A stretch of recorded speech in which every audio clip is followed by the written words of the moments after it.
اعوذ باللہ من الشیطان الرجیم بسم اللہ الرحمن الرحیم الحمدللہ رب العالمین۔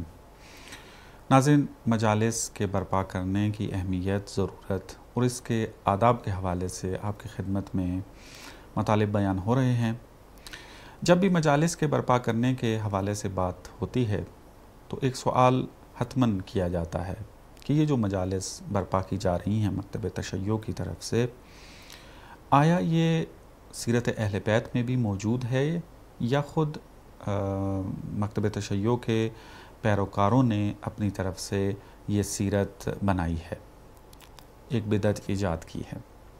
جب ہم تاریخ کا مطالعہ کرتے ہیں تو ہمیں بہت ساری ایسی احادیث اور مطالب ملتے ہیں کہ جس کے اندر معلوم ہوتا ہے کہ اہل بیت علیہم السلام ہیں کہ جنہوں نے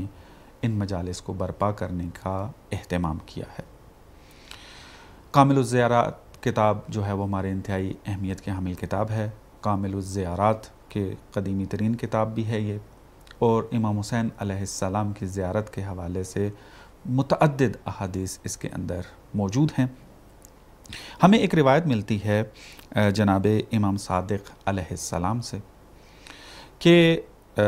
امام کے پاس ایک ابو ہارون نامی صحابی جو امام کا تھا وہ آتا ہے ان کے پاس، اور امام اس کو ارشاد فرماتے ہیں کہ یا ابا ہارون انشدنی فی الحسین، امام حسین علیہ السلام کے بارے میں جو تم نے شعر کہے ہیں وہ میرے سامنے بیان کرو۔ تو ابو ہارون کہتا ہے کہ جیسے ہی میں نے وہ شعر پڑھنا شروع کیے تو امام صادق علیہ السلام نے گریہ کرنا شروع کر دیا،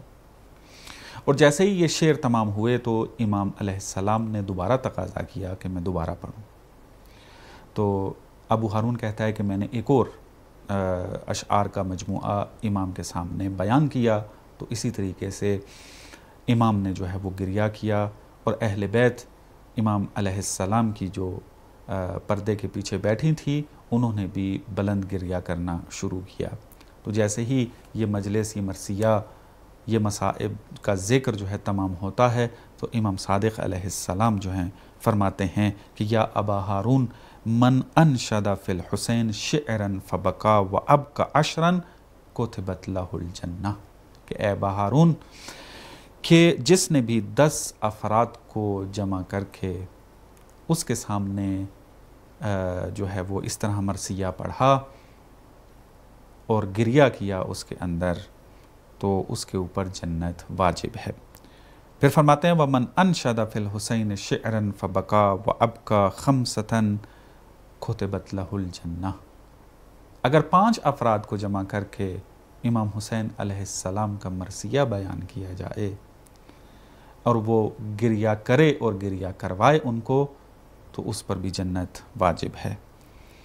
پھر جا کر بیان کرتے ہیں وَمَنْ أَنْشَدَ فِي الْحُسَيْنِ شِعْرًا فَبَكَى وَأَبْكَى وَاحِدًا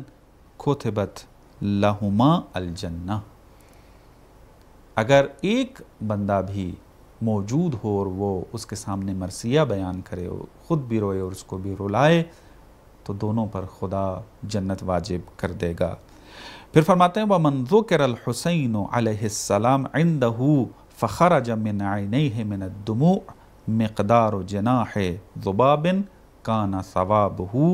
عَلَى اللَّهِ وَلَمْ يَرْضَ لَهُ بِدُونِ الْجَنَّةِ، فرماتے ہیں کہ اگر کسی کے سامنے امام حسین علیہ السلام کا ذکر کیا جائے اور اس ذکر کی وجہ سے اس کی آنکھوں سے آنسو نکل آئیں، اور اس آنسو کی مقدار چاہے ایک مکھی کے پر کے برابر ہی کیوں نہ ہو، تو اس کا ثواب پھر خدا ہی دے سکتا ہے، اور خدا جو ثواب دے گا جنت سے کم ثواب پر راضی بھی نہیں ہوگا، یعنی اس انسان کو خداوند متعال جنت نصیب کرے گا۔ تو آپ نے دیکھا کہ یہ روایت، اس کے اندر سیرت موجود ہے کہ ابو ہارون کو مرثیہ پڑھوایا گیا، امام صادق علیہ السلام نے گریہ کیا اور پھر تشویق کی ہے کہ امام حسین علیہ السلام کا تذکرہ کیا جائے، ذکر مصیبت کی جائے، جمع کیا جائے افراد کو، اور پھر ذکر اہل بیت، ذکر مصیبت کر کے ثواب کمایا جائے۔ اور یہ جو ثواب ہوتا ہے یہ اعتباری نہیں ہے، قراردادی نہیں ہے، ایگریمنٹ نہیں ہے، پارٹی بازی بھی نہیں ہے، بلکہ یہ ایک حقیقت ہے کہ جو بھی انسان امام حسین علیہ السلام اور اہل بیت ان کی طرف متوجہ ہو جائے، ان کی خوشی میں خوش ہو، ان کی غمی میں غمگین ہو جائے، تو وجودی طور پر حقیقت میں وہ کمالات کی طرف سفر کرنے والا بن جاتا ہے، وہ خود بخود